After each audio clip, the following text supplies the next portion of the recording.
Hey gang, AV here. Welcome to my review of the McFarlane Toys Raw10 Battlesnake.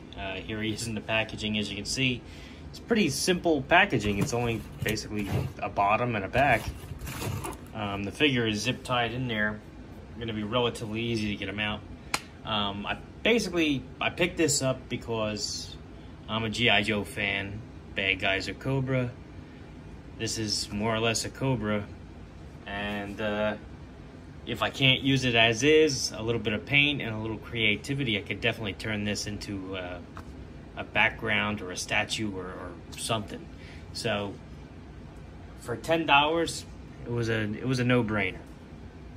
I've actually already seen people customizing them on Instagram too. After I bought this, so other people have had the same idea. So anyhow, let me get him out of the packet. I'll show you how he measures up with a 1/18 scale figure, and we'll see how the figure itself is cool. How cool he is too. So should be relatively easy to get him out of here.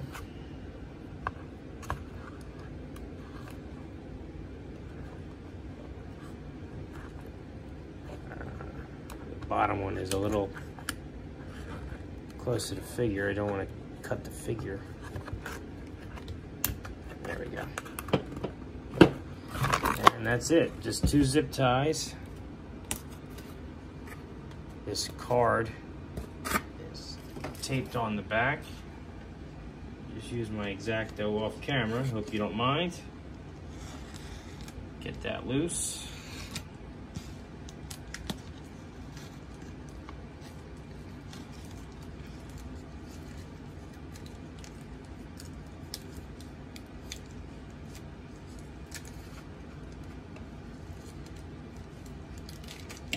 There we go. Put up more of a fight than I was expecting. So anyway, here's the booklet it comes with.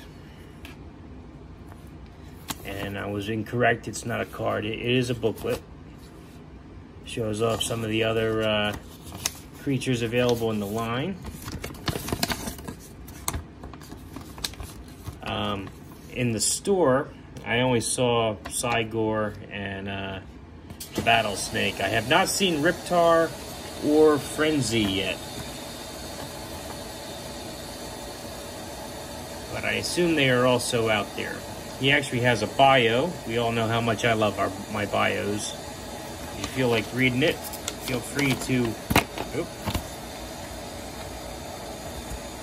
pause the video and do so now.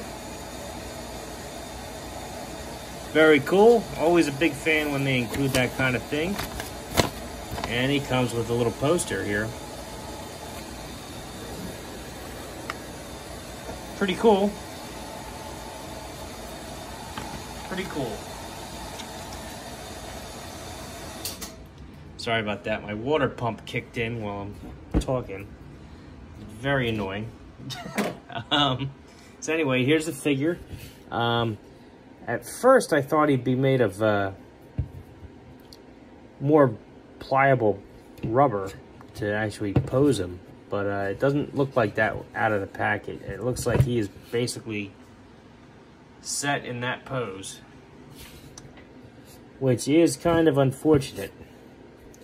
I was expecting maybe like a bendable, more pliable tail, but no such luck.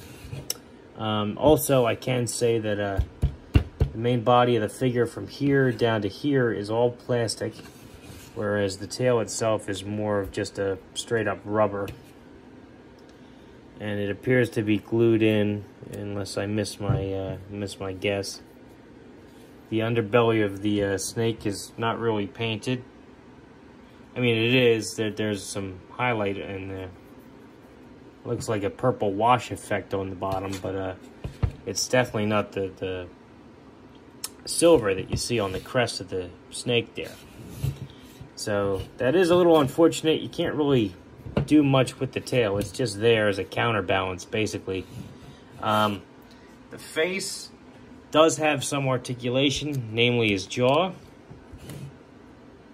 which can open up about that wide, and it can close about that far.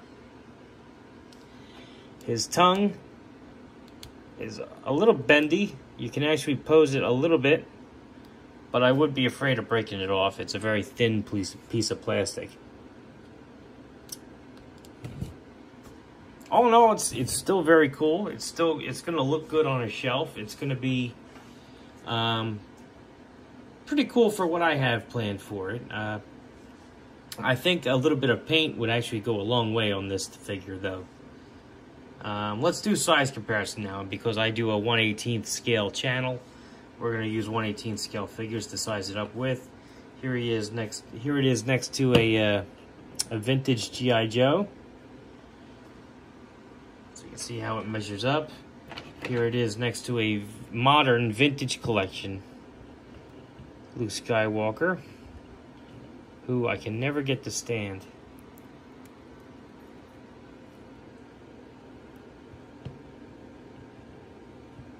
There we go. So these are both 3 3/4 inch figures, and it looks pretty menacing next to them.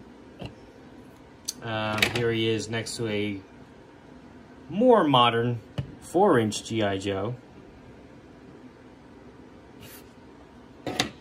Here it is next to a Boss Fight Studio blank. And here it is next to a Marvel Universe figure. I really do think that this figure would, this Battlesnake would actually go well with your G.I. Joe line for the Cobras. I think it would go well with maybe even the Boss Fight Studio line is like a fantasy monster they have to fight with a little bit of paint. And even the Marvel Universe figures, because one of Cap's villains, or among Cap's villains, are the Serpent Society. So you could have him having to fight this guy because of the Serpent Society. Anyway, pretty cool figure. If you can call it a figure, there's really not much to him. He's just got a posable jaw. He does look pretty cool, but you know, he doesn't do a whole hell of a lot either. So bear that in mind when seeking this guy out. He was only $10. I think for $10 he was pretty reasonable. He looks pretty decent. If you're a customizer, I think a little paint would go a long way on this guy. The way he is designed, you're going to want to keep a counterbalance back here. Otherwise, I don't think he's going to stand very well. So I would chop it off his tail to make him maybe a throne, for example. You're going to have to build up the throne just to make sure he's not too top heavy. Oh no, I think it's cool. It's basically what I was expecting, although I am disappointed the tail isn't more articulated. It's just basically a piece of rubber. It doesn't bend hardly at all anyway. So all in all, it's for $10, I got what I paid for, and he's pretty cool looking, and I can definitely get some use out of him. So anyway, if you like this video, check out my channel. If you like what you see there, then please subscribe, and as always, thanks for watching.